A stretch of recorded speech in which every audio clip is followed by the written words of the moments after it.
Okay, now let's take a look at what Revit can do internally as far as a little look at heating and cooling loads.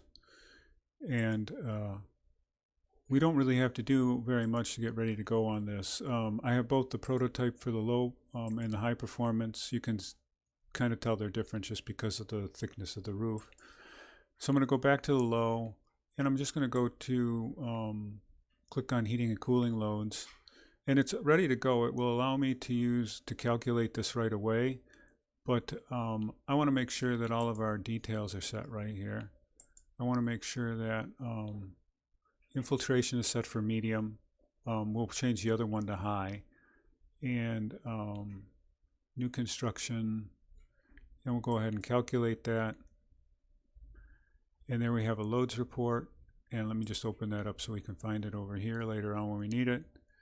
And so we've got our 1,300 square foot interior, and let's see if we can find just a synopsis here of all of our components. We're losing a lot of energy, it says, for cooling through the window, which should be an indication for the need for some kind of shading device.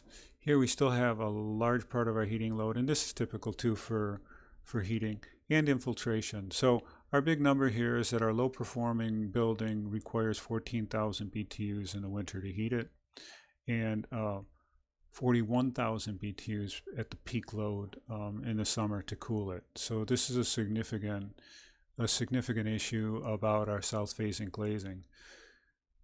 It's also contributing, though, when we do analysis, as we've done before, to providing heat during the colder days anytime the sun is out. So we're not seeing the whole story here. All right, so that's done for this one, and we can go over here and do the same thing for this system, except we'll change the air infiltration to tight, and we'll save the settings. And I don't know if we need to hit calculate.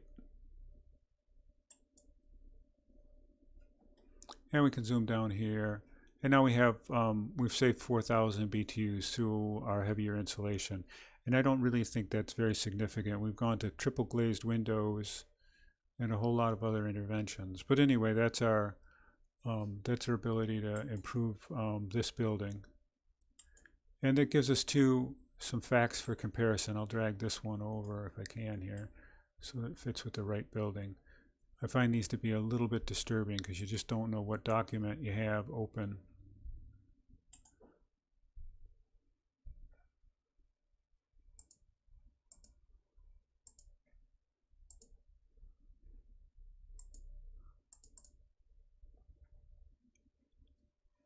Okay, so we've gone through and done it both ways.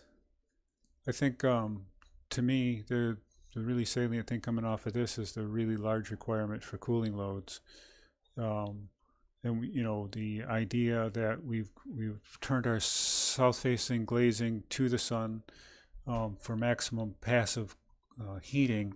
We also have generated a cooling load that we need to deal with, either through shading devices or planting of vegetation to mitigate the solar input. So we'll look next at putting this together in some sort of a presentation that I can review your work to see if you've gone through all of the aspects of the evaluation, and we'll talk about that next.